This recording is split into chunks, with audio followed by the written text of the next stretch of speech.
On some gas, but I do it for the vibe. Cancel all the bullshit cause they out here telling lies. What made you start? Oh, so with this question, I'm gonna have to expose myself a little bit. So, in 2021, I was in school for dental assisting, and the program was a year. It was What a year. school? I went to MTC. MTC, okay. It was a year-long program, and it was literally the last week of school. And during that week, I retore my meniscus and I needed knee surgery again. And the day after, I had a job interview scheduled. And I had the job interview, so I just threw my brace on, I limped, and I went to that job interview, and I got that job. I got the job the same day. He said there was no competition. You were the best option. And I was like, thank the Lord. So since I was able to go to the job interview, I went to my internship the next day.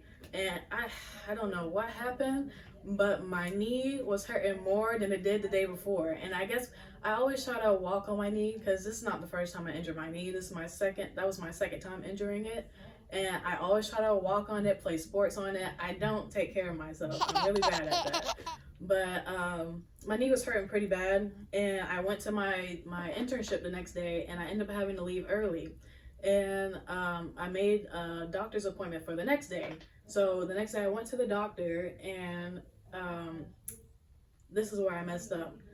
Instead of just being honest and telling my teacher that, oh, you know, I hurt my knee, I can't go to my internship, I can't walk, I can't stand, I can't do nothing.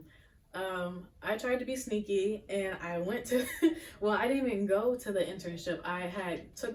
So we had an app on our phone where we had to like clock in and go to the internship so the teacher knows that we're actually there. Mm-hmm. And it has your location, so it knows where you're at when you clock in.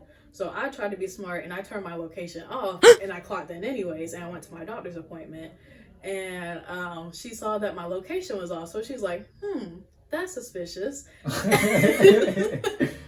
So the next day I get a call, and she's like, you need to come in today. This was the day we're supposed to go to school anyways, because it was like on and off. Like one day you're at the dental office doing your internship, and the next day you're at school. So I was at school this day, and I came in, and she had her long talk with me, and she was just like, you know, I can't have you here anymore after this. So basically, out of fear, I lied, and I signed it and said that I was at my internship that day, and I wasn't. And so me doing that out of fear ended up resulting in the very thing that I was fearing. I did it because I didn't want to get kicked out of school, because I was the last week, I was about to graduate. But me lying and doing that resulted in me getting kicked out anyways. But the whole time I was so calm, and my teacher was getting so mad at me because I was calm. It was because at the time I still had my housekeeping business, and I had started my housekeeping business when I was 14, and at this time I was 21. So I was still doing this, and I was making like $30 an hour. So I didn't care about this little dental assisting job. No offense to any dental assistants, but I was already doing good. I was just doing this to like get some knowledge, get something under my belt, something to fall back on. And so the average dental assistant here in Florida makes $16 an hour. Some of them are only making like 13. And the job that I got, I was a maxillofacial surgeon, surgical assistant. And he started me out at $18 an hour, and he said in 3 months he's bumping me up to 20. So I got the highest paying job that out of everyone in my class. I was top of the class with my grades, and I was in honor society. And me lying and doing that threw everything away. So then I was in a predicament like, dang, I really just did that. I just screwed everything up. But, you know, in the back of my head, I was calm because God was telling me, like, this is not the end. So everything that Satan means for evil, God will turn around for good. Because, like, look where I am now. Everything that I've created is because of all the knowledge that I got when I was in school. So, and even though I didn't go forth and actually work for somebody else, which is what God wanted for me, I always said since I was little, I'm never going to work for nobody else. I've always had my own business. So to this day, I can still say I've never actually worked for anybody else. And I think that's a blessing from God, you know. But yeah, God made sure that I was good. He led me to make this business because my knee was still injured, and because I got kicked out of school, I couldn't go get my surgery. So I was really just like limping around the whole time and still trying to do housekeeping. And so that's when I started Luxury Smiles, because everything that I'm doing here, I can sit down and do. I didn't have to, do any hard work and housekeep anymore. So this was truly a blessing. I was saying for a while that I wanted to stop doing housekeeping anyways, and this was God's way of making it happen for me.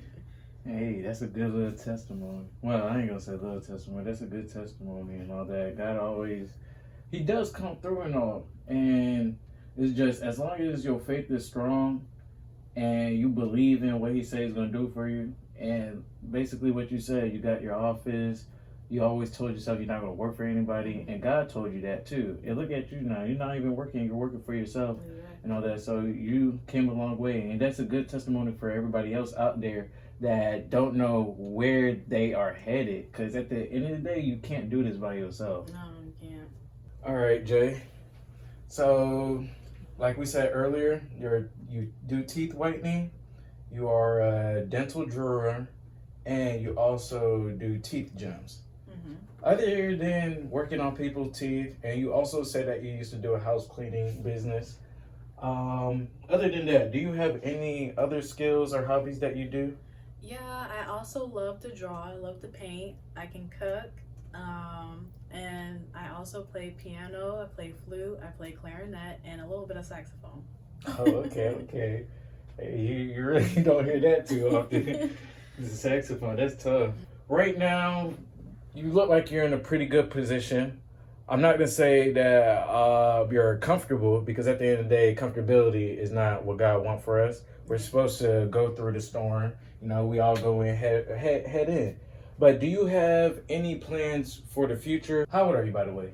I'm 22. 22? All right, give or take. Let's say, where do you see yourself at the age 25? Oh, okay. Well, I have a lot planned for the future. So right now, I'm currently in school full-time, getting my bachelor's degree in health service administration. And I actually graduate this summer, so I'm excited for that. After that, I plan on going to probably LECOM, because that's in Lakewood Ranch. That way I can stay down here and keep my business going and go to school to get my doctor's degree in dentistry, because I want my own practice down here. I want my own practice to be a dentist, to take care of everyone's teeth. But I really want to, in the future, use my money to do more for the community. I have plans to create a garden where I plant a bunch of plants. Everyone can just come and get free vegetables and fruit, because I feel like that's the way it's supposed to be, I feel like back in the day, there's more fruits and stuff everywhere where you can just go outside and pick a fruit and eat it. Now everyone has to break their back and work just to get food.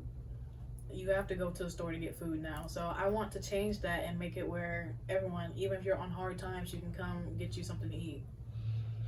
Do you know why food is scarce? We are not getting into that. All right, nah. That's for another lesson. No, that is. Honestly, there's a reason why I said that. I kid you not. She told me that she plans on doing sermons, right? Yeah. So yeah. You plan on doing sermons and stuff. We're not gonna get into too much detail, but what made you decide of you to get into preaching? Or preaching, teaching. I call it teaching, but because I don't feel like the way I do it, I'm not like the other preachers you see in churches. Like, I'm not preaching at you, I'm not condemning you, I'm simply teaching you, and you take the information and do with it what you want to do. You can like I say, you can lead a horse to water, but you can't make him drink.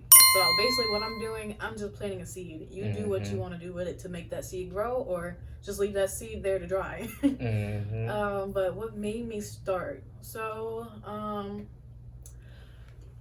as you know, I went to Christian school my whole life, from the age of 3 until I graduated.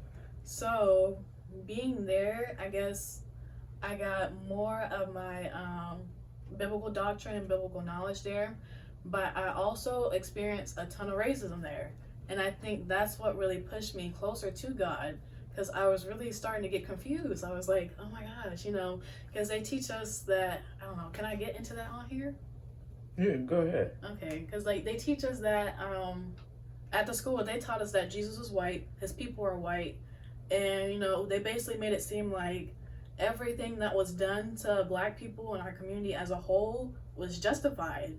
So I was really sitting there confused. Like, I remember one day I think it was in 3rd grade. I was coloring, and I was coloring a picture of the nativity scene, you know, where like baby Jesus is being born and everything. And I had a brown crayon in my hand. I was coloring him brown. The teacher came and snatched that crayon out my hand so fast and put a beige crayon in my hand. So it was like little things like that. And like, I remember 2nd grade, this little boy kicked dirt on me, and, you know, he called me and he said, I told him to stop, and he's like, oh, well, it's gonna blend in with your skin anyways. Like, all these little things, all these things that, you know, hurt me growing up, pushed me closer to God and made me realize, you know, who God really is and what he's like. So I think that was leading into my next question, was what made you surrender your life to Christ and start following God? Yeah, okay. Let me see. I feel like I wrote it down on my computer. Can I look at it? Yeah, go ahead. I want the linen, smile steady grinning. All my niggas